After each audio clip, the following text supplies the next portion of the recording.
Good morning, and I apologize for being late this morning. And I'm grateful that there's air conditioning in here. I'd like to explain to people before I start to speak that I am someone that suffers with dyslexia. So it may sound like I'm on the right track, and then I veer off and come back and around. So if I kind of keep the script, then it helps me be a little grounded. And I'd also like to thank Chuck for putting my name in for someone to come and speak, because I love to communicate with as many people as I can and to hear what your questions can be so that I can make the business of the city transparent to the community. Today I would like to discuss the pivotal issues confronting the city of Sarnia today. As we navigate these complexities: urban development, homelessness, addiction, affordable and supportive housing, and fiscal responsibility, it's imperative that we check where we are right now so that we know where we can go in the future. The money we're spending is not just so that we can enjoy everything we want right now to drive us into debt. It's about planning for what we can have, our children and our children's children. Infrastructure. Sarnia is an aging infrastructure. It's dating back to the post-war boom from the 50s through the 70s. No one back then could possibly say where we're going to be today. The cars that were on the roads, pedestrians, there were people walking, bicycling. We don't have that. We're trying to get back to that. We're trying to make it so that it is a friendly city. We exercise, we stop, we pay attention to who we're passing. We open up the doors to having conversations and just recognizing the neighbors. And instead, we're in our cars, focusing on the road, trying to multitask, dialing someone, checking in what we're doing, applying our makeup, smoking, and yelling at the person in front of us, all while we're going at least 10 kilometers over the speed limit, not paying attention to children's school areas or quiet neighborhoods. The roads are the most apparent of all the infrastructures. It's kind of like redoing your living room as opposed to somebody knowing that you just have all the electrical redone. That's hidden. The roads are out there. We recognize the potholes. But again, how many cars did we have 50 years ago on the road? How many cars were owned in a household? I come from a time, I am 55, where on Sunday, everyone said what they had to attend through the week, and my dad, with the one vehicle, would write up a calendar of who's getting a ride when, and if that meant going to your job 2 hours early, bring a book and do your homework. Now, folks seem to be less worried about how much money they can save, how long they can make their investment in their vehicle last.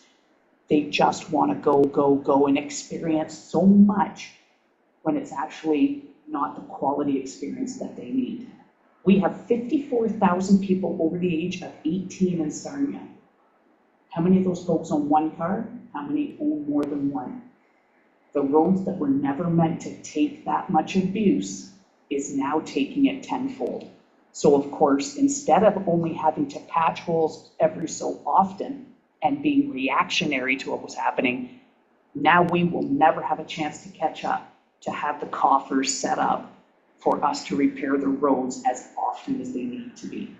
Every city and municipality is sitting back waiting for the government to send us back our money to help us fix infrastructure. And sometimes that money comes.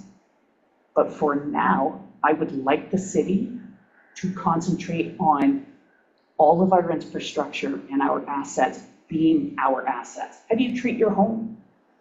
You put money aside for emergencies. You put money aside to put a new window in, or to paint, or to build the value in your home. And yet, the assets we have with the city, we abuse. Not everybody, but a lot of people do. They will go to the parks and they leave trash, or they just let their kids run wild, or they take their dogs out and let them do their droppings, and picking trees and breaking branches. All of that happens. And we just need to have this holistic approach of everything in Sarnia we own. We pay for it. It is ours. How would you treat your backyard? So how do you treat the sidewalk when you're walking down it and we see garbage? I've taken it upon myself to clean garbage in the morning. Not because I'm a superstar, but because one, I want to get up and have an hour by myself without my dogs. Number two, I ask teenagers that need their volunteer hours. I take 4 at a time and I put up a post for them to come volunteer. I have the dollar store grabbers, I have a wagon with garbage bags, and we pick a different neighborhood that needs to be cleaned. And for the 2 hours that I have the kids, that opens up time where I have them trapped. And I can start the conversations about, do you belong to any groups, not a paid hockey team or something like that? Do you hang out with kids in your school? Oh yeah, what's the new thing happening? How long do you spend on your phone per day? Do you play video games? What quality does that get you compared to study time or just time to hang out with the kids at the park? That's how I try to reach out to the kids. Plus, we cleaned up an area. Nobody had to see us do it. Everything's put away, and hopefully they take that forward with somebody else. So if someone says, I don't know where to get hours, they can direct them back to me. It's also time to talk about, what do you want to do for a living? Because we need people that will have good jobs, that are going to buy homes, that are going to pay taxes to see the city through in the future. I do have some stats here. The city's 10-year capital plan outlines $682.5 million in project costs. $682 million. But $251.8 million of that is unfunded. That, to me, when I came in as a business owner, I always ride with some debt, but it's healthy debt. I have items in the store that will sell eventually. I still have a markup where I could knock it down a few dollars, but I know I'm always going to make that money back. We have assets that need to be maintained that we do not put money aside in reserves for, and has not happened for decades because there weren't as many people abusing the facilities. So now when we sit with $251,000, when are the things, how do we prioritize? The staff's prioritizing for us, but is it what the city people want? Or is it truly the assets at end of life? Do we make the call and close it? Do we fix it? Do we invest? How many people are coming? Pickleball's the new big thing. Is that going to be down and out in 5 years? Are we going to put in 30 pickleball courts in all the parks and then all of a sudden it's not there? I don't know. Skateboard parks used to be the big thing. Now we've got skateboard parks and a couple of kids use them. So we need to really sit down and say, is this the asset we need? Can we change the asset into something else? But we don't have these conversations. In the community, we should be putting that out there. I sit at Blackwater Coffee, for anyone that ever wants to chat. Every single morning I'm down there at 8 o'clock, try to get there sometimes a little earlier. Chuck beats me there every single day. And I just wait for people to come in because that's the time to come and talk to me about things. Whether you're angry, those are the best people. You don't like the choices I'm making, then come in and talk to me about what you want and where that has value. Are you the only person that wants this? Are there more people you've spoken with? Then why be angry and not put your tax dollars to work by coming to talk to me and help me understand a side that maybe I didn't know existed? So the best communication I can ever have are with the people that disagree with me, because now you're giving me the full story and I can assess and make the best decision that I can. The shortfall risks of delaying our essential upgrades, the waterfront, flood mitigation that we've had for 50 years, and road rehabilitation is paralyzing. So when we want a beautiful waterfront, which we do, are we looking after the flooding basements in Coronation Park? Right? Not always are we going to have the fancy pretty that everybody sees. We're putting more money into road reconstruction this year than we ever have before. And people still focus on the potholes that are still somewhere else, but we're doing more than we ever have. So if you need to know where your money is going, it's into those beautiful roads. Let's talk about urban sprawl. The value in our dollars are for everyone to have somewhere that they can live that's affordable, and to keep their taxes as tight as we can without raising by jumps, which we have done in the last couple of years. Densification is the way to do that. I understand that some people want a lovely 3,000 square foot home with a 200 by 250 plot of land. Is that the best money that we can spend? Because the road that is going to go into the space that you are building all these homes are for maybe 50 people, but we, the 74,000 that remain in the city, are responsible for paying and maintaining and snow removal and everything that's ever going to happen with that road for the rest of its existence.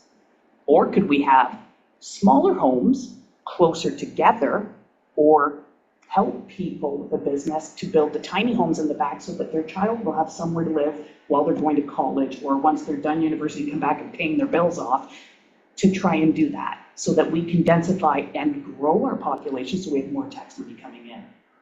That seems like a better decision, because I would rather pay for a road that is housing 350 people than 50 people. And the taxes would be larger. And that, again, is about increasing our population. We haven't increased. Apartment buildings are great. Students don't count from the college because most of them don't stay. So that's another thing that's just kind of working through. All of our apartments are helping the college, although the college is going to be having their first building coming up. Please reach out to the college and ask them about that. And they do have to, side note, I assumed that Lambton College could just say, we've saved enough money, we're going to build some dorms. They can't. They have to go through the Ontario or Canada colleges of whatever to request if they can do it. And then it's assessed to see what the city will allow, because the insurance runs through that entity. So it's not necessarily the college itself that has just abused that right. While we have the 2025 budget allocating $56 million to our capital projects, $4 million is going just to the roads. So that's not, if a sewer line or a pipeline breaks, that's a reaction. We have money for that. Just to be proactive for the first time in like a decade, it is the last 3 years they have been investing big money into repairing our roads. The funding gap underscores the need for innovative financing solutions. We've had people saying, go get a loan. Just go get a loan and fix everything. Who's going to pay for that? So we're building something that we don't have enough money to build outright. We're going to pay interest on the loan for how many years to have that asset? Then where's the money coming from to maintain the asset for the rest of its life? So this is the mistake, I cannot speak for other cities, that Sarnia has made over and over and over again. If I go to a bank and they say, you got $200,000 to buy a house, and I go buy a $250,000 house because I borrowed $50,000 from somebody else, and I'm always paying out and the roof caves in, where am I? It's exactly what we're doing. We need the help of the community. We need the help of different groups that are going to build facilities that normally would have been our responsibility, but they're going to look after it. So that's when we say, we'll chip in. You're doing our job. Here's the money. Please build it. That's how we're doing it. Supportive housing is going that way. Sports facilities are going that way, and we're very grateful for that. But that is currently where our finances are standing. We're always behind the ball. And one day we will have to borrow money, and we should be prepared for that because the interest rates are going to be unbelievable. Finally, housing and homelessness. I'm just going to go right off record on this. The Ontario government, and there is no blame, the Ontario government, kind of like Sarnia, has squeezed out of building facilities. The Ontario government has squeezed out of looking after folks with mental health and addiction. So where do we stand for the last, started what, 40 years ago they were closing, 30 years ago closing the institutions? How does a municipality deal with folks that we have no degrees to deal with? We don't have that ability. We care for them, we want them to be better, but can we truly deal with it? So when we say we want supportive housing, we have Indwell coming in, skits with Blue Water Health is going to develop what's going inside that building, which I think it should be the whole building because that would be amazing. There's still these folks that are going to be in our community that There are a lot of people, members of our community, that do not want it to be here. No one wanted Rainbow Park, that episode to happen. No one wants to see these encampments popping up. My only comments, and I've started from the beginning, was, where are these folks gonna go? That's empathy, but it's also constructive criticism. Where are they gonna go? Their families can't deal with it anymore. This individual doesn't know how to medicate themselves with a prescription that they did have, or they just never had a chance in life and their parents could be in jail for all we know. How do we help them? Because empathy and compassion isn't going to be the whole package. We cannot ship them to other cities. And we can't just let them waffle on their own everywhere in everyone's backyard, because one day they're going to meet somebody that does not have compassion, and it's never going to end well. Not that they should ever. Theft, abuse, violence, again, Ontario government, we need you to get judges. We need you to build jails, because some people do need to be incarcerated and they do need to figure out what they're doing. There should also be addiction and recovery in there. And again, a side note, I also think that they should be working. US jails work. Our tax dollars are paying for jails to incarcerate people that didn't follow the rules, that we're also paying the judges with all our tax money. Should they not be doing some work so they learn a skill, and whatever is sold out of that jail or whatever labor they're providing for a group, that's actually paying for the jail itself, so that that's one less thing that our tax dollars are really going to have to pick up the whole bill for. That's just my personal opinion. And maybe busy hands, busy mind makes you think less about all of the bad stuff, but also sitting down and having time to speak with other people that are like you, that have gone through issues, and they'll be healing. But sticking someone in a cell, that's not doing anything. That's just serving time and probably making them more angry. So I have asked everyone that wants to talk to me about homelessness, what's the idea? How do we stop it? Because we have to stop it now with our youth before we have this generational thing. It used to be alcoholism, then it was abuse to partners, and then it was marijuana and just not going to work, and now it's transitioned into drugs that are every chemical under the sun.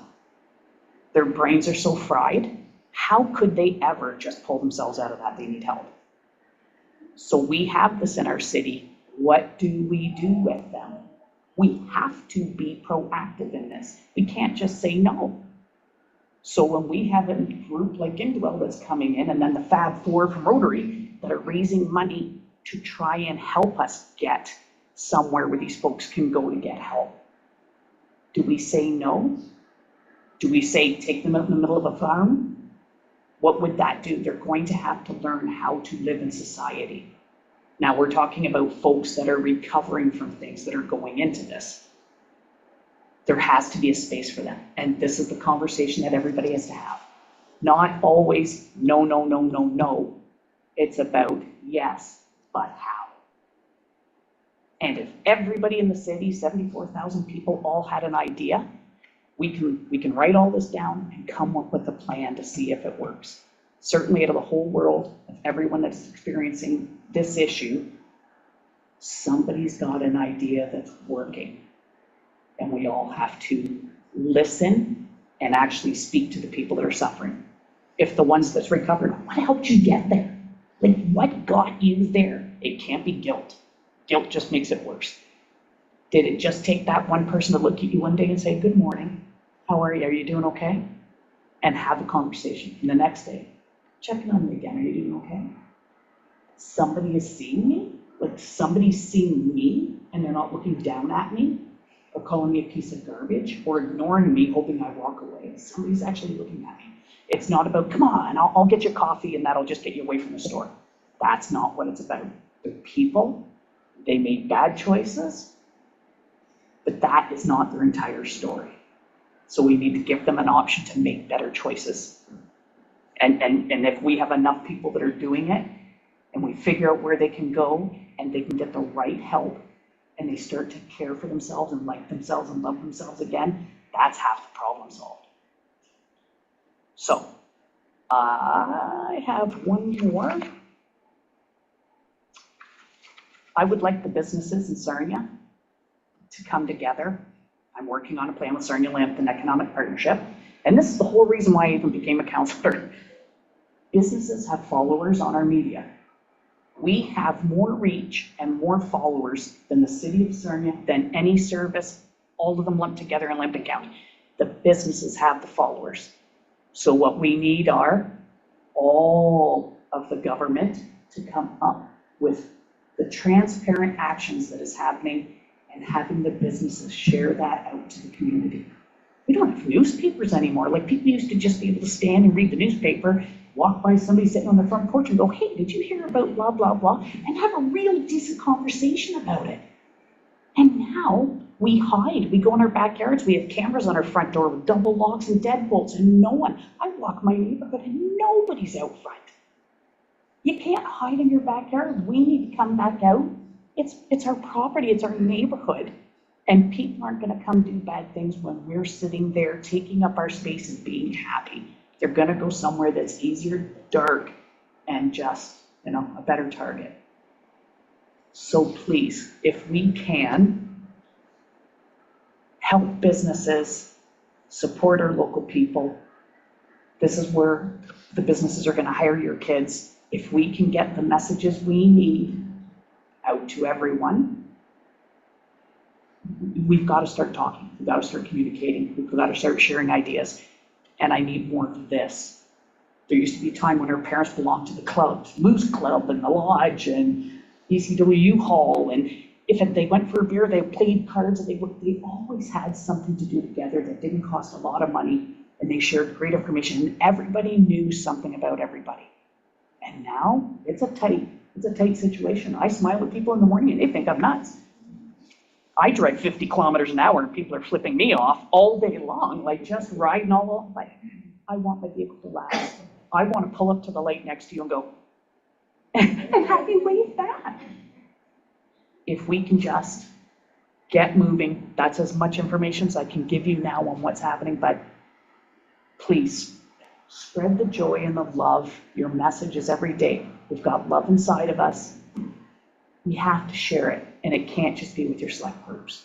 So thank you for your invitation today. I hope you learned something from me and at least how I view what's going on in council. It's been a tough ride. Only 1 year, 4 months left. So it's been a learning curve, definitely. But thank you.